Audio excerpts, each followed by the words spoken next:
We'd like to show you how to get in and out of your kayak from a shallow beach. The main thing is that you want to have a good support system using your boat, your paddle, and your feet as you get in and out of the boat. Put the paddle behind the cockpit coaming and sink one blade so that it is anchored on the beach or the bottom of the lake. Put one foot in at a time, using the support of the paddle, and always lean your weight towards the supported blade that's anchored to the bottom. Continue to support yourself until you're comfortably seated and are ready to put on your spray skirt. When you get ready to exit your kayak along a shallow shoreline, you want to bring your boat close into shore, pop your spray skirt, and then just like you got in, you want to use your paddle as part of a support system with your boat and the paddle blade anchored to the shoreline to support you getting out of your boat. Always lean towards the blade that's supported by the shoreline. This holds the kayak in place and allows you to get in and out of the boat and keep the boat in place.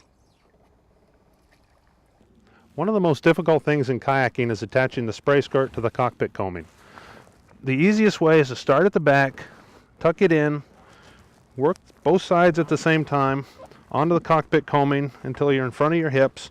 Hold that with your forearms as you grab the front of the spray skirt and attach the front. Then go back and attach both sides.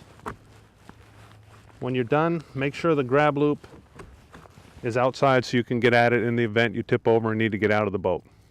We understand the wet exit is intimidating to a lot of people, but really, if you just remember to pop the spray skirt, lean forward, which frees your knees from under the cockpit, and push the boat off, it'll be easy. If you lean back, you tend to get your knees caught and it makes it a little tougher to get out. It's a very simple thing, 3 simple rules. Pop the spray skirt, lean forward, push the boat off.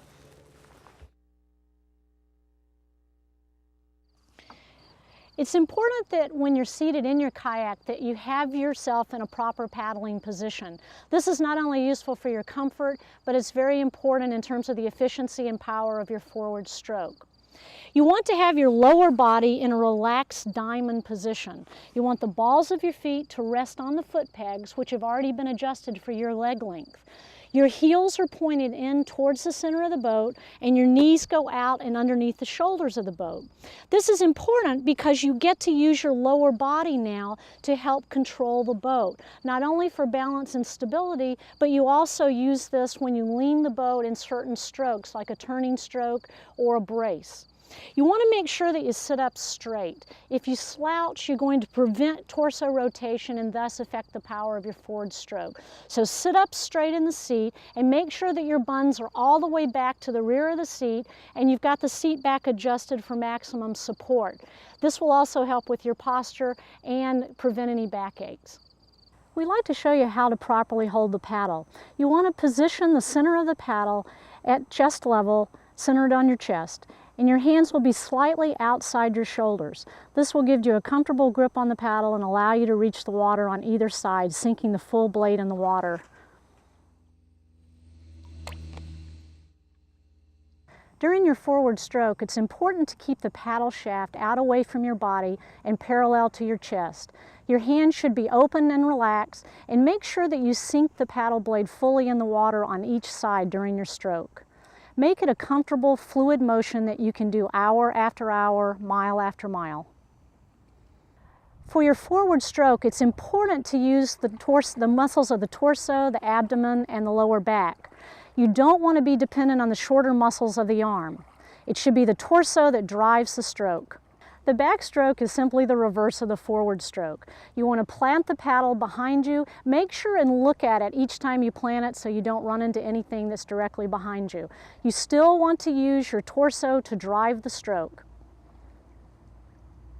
Sometimes you may need to put the brakes on as you're moving forward through the water. The way you do this is to plant the blade in the water and push against the back face of the blade. This puts the brakes on and allows you to completely come to a stop, and you can continue on in reverse if needed. The sweep stroke starts at about your feet at a 45-degree angle to the bow and sweeps out in a long arc towards the stern of the boat. It's important that you keep an eye on the paddle blade that's in the water at all times. You don't want to catch it underneath the boat or lose sight of it at any point. The reverse sweep stroke is just the opposite of the forward sweep. You want to plant the paddle blade at the stern of the boat and in a long arc pull forward. You can combine a reverse sweep with a forward sweep to turn the boat in a very small amount of space. This is handy if you're pulling into a boat ramp or in a very tight spot. One way to make your forward sweep more powerful and a lot snappier is to lean the boat on its edge. You want to lean towards the side that the stroke is being made on. By leaning the boat, you shorten the waterline length and make the boat much easier to turn.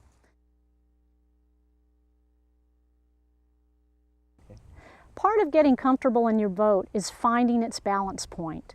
Take the time to sit in some quiet water in a shallow area and lean your boat over on its edge. Try to hold that, that's called a J-lean, and hold that point of balance. This will tell you a lot about the stability of your boat and allow you to be more comfortable.